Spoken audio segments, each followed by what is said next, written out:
Müşteri, Abdülkadir İslam.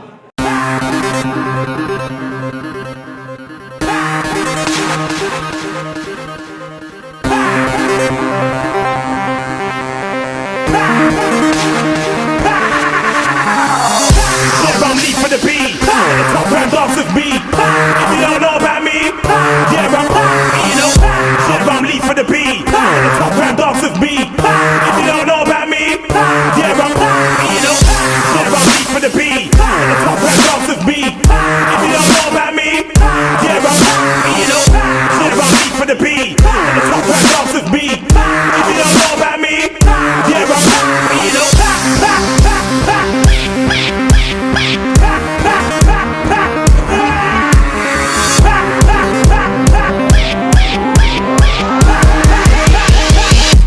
We run this shit.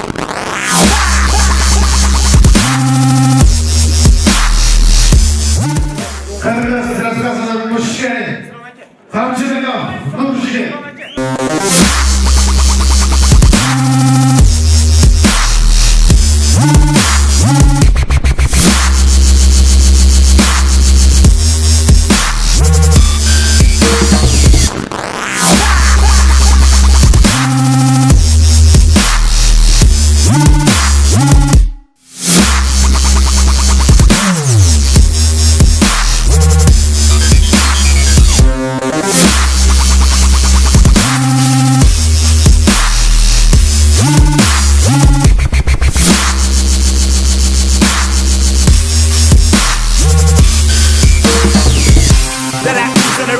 Only roll top round dance, I'ma get him. Acting, only one place on the rhythm. Forward, reload, that's what I'm digging on your mic. If you free for the hood, chilling. Go like a quick rating. Women, trying to get the bill, getting money. Swimming, I'm Usain Bolt on the rhythm. I'm winning.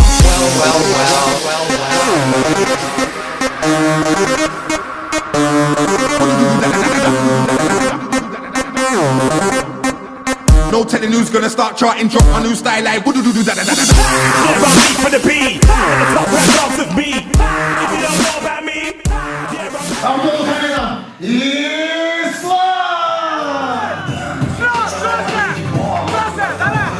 Klub Başkanı Trainer Bayram Atıf Ramancan, Klişler Yedzit. Kırgız Müşteri, Kamçılık'a Nurşi.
Gücü git.